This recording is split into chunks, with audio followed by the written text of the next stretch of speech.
Friday, February 21st, 1:10 p.m., 18 seconds on the second hand. I have updated odds and unit amounts for the NHL bets for tomorrow, which is February 22nd, 2025.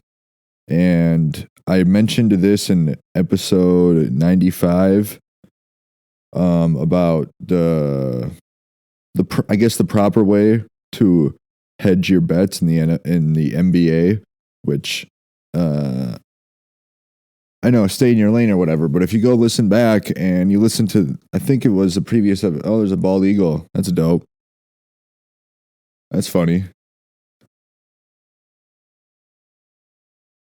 But 95, I'm talking about the LA Clippers against the Minnesota Timberwolves, and the LA Clippers was plus 2.5 on the spread before the game started. And I talk about how instead of betting on the spread or the over-under before the game starts, for example, this is just where I'm thinking ahead. Tonight we have the New York Knicks at the Cleveland Cavaliers in the NBA.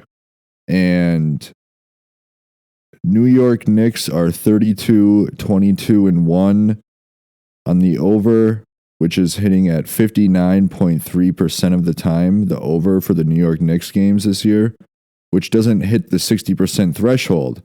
So if you have two teams that hit the 60%, or if you add up both teams and the New York Knicks are at 59.3%.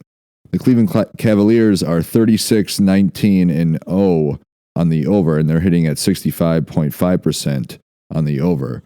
So the 65.5% makes up for the fact that the New York Knicks are hitting under the 60% threshold. But together they hit at, I think it's like 62% or something like that. So the stats would say bet the over on the New York Knicks and the Cleveland Cavaliers. The over and under is set at 241.5 points. So just to get into perspective, the Minnesota Timberwolves and the Houston Rockets also play tonight. The over-under is set at 219.5 points for the Timberwolves and the Houston Rockets. So there's a 22 point difference. So don't bet the over 241.5 on the New York Knicks Cleveland Cavaliers. You wait for the game to start, which the game is at 6 p.m. tonight, and I'm going to watch this game, and you're going to see it. Basically, if you wait for the live line to drop, and you basically wait for these two teams to have a scoring drought in the first half, probably. It's only going to happen like once or twice in the game where both of these teams are not scoring a lot of points. And you wait for that to happen, and the live total is going to probably be under 241.5 points. Like when the LA Clippers were playing the Minnesota Timberwolves back on January 7th or January 6th, it was the 7th. Yeah, I think it was the 7th. They were losing by like 20 points, and that would be the time to bet on the live spread for the Clippers, because the stats say to bet on the spread, but it was plus 2.5, which means if they lose by more than 2 points, they don't cover the spread. But if they're losing by 20 live and you get the live bet, the live spread is going to be at like plus 18. So if they lose by 17, they cover that live spread amount. Same applies to the over-under total amount for the NBA only. It doesn't work really for the NHL or the MLB really, because of the total amount of points scored, runs scored, goals scored. It kind of works in the NFL, like the betting on the Chiefs to win the game when they're losing, the live money line. But I don't really do this because I don't really, it's just, I don't really do it in the NFL because there's still not, there's so many fucking points scored in the NBA. That's the difference. So you wait for you just wait for the line to be, it's probably going to, live line for this game, who knows? You just wait for there to be the first scoring drought because it's probably not going to happen very often. That's why the total is set at 241.5. You can probably get this closer to 220 while the game is still playing in the first quarter. Just something to watch. I would just do like 1 unit on that, 1.1 unit to win one. But that's kind of how, instead of betting the over 241.5 before the game starts and then hedging your bet while the game is happening, you just don't put a bet for the NBA at all. You see that these two teams are playing each other and they both hit at a frequent amount on the over amount. That's why the total is so high. In the NHL, it doesn't apply because the total amount for the NHL is going to be at 5.5 or 6 or 6.5, and that's it. That's why the total amount is the way to go for the NHL in terms of betting before the game. And in 5 years, a lot of these teams in the NHL could be hitting at the over amount, the total over, in terms of scoring more goals and the lines moving.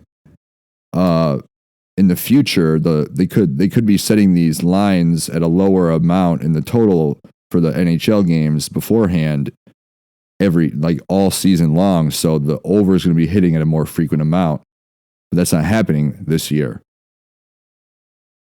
So, but it's not. You don't really want to live bet the NHL either. This really only applies for the NBA and possibly college basketball, which, of course, it's going to apply as long as there's a scoring drought. And if two teams are playing each other and they're both hitting the under, you wait for them to be scoring a lot, and then the live line is going to be above the total amount set before the game. So you bet the under live line when they're scoring a lot of points in the game. And that's how you bet the NBA, really. And I bet it's probably going to work that's really the only way to do it.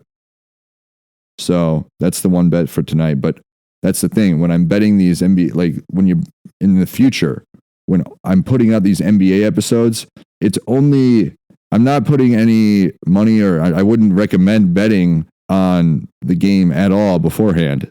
Only the live total amount. If you can find it.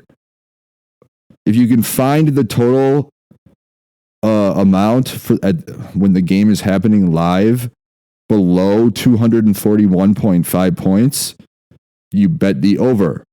So if it's 202.5 because they're not scoring any fucking points for like 6 minutes, which could happen, you bet the over. That's a 40-point differential, which could happen. It's, just thought I'd put that out there. And I don't know what the fuck is wrong with Connor Hellebuck. I don't know why you can't get it done in the big stage, the big game. You're going to hell, bro.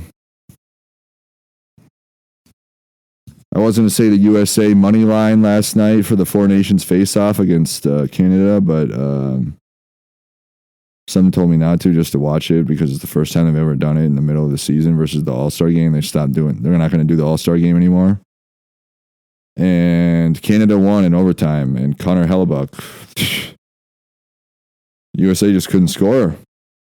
Good goaltending from Jordan Binnington. And yeah, that's that.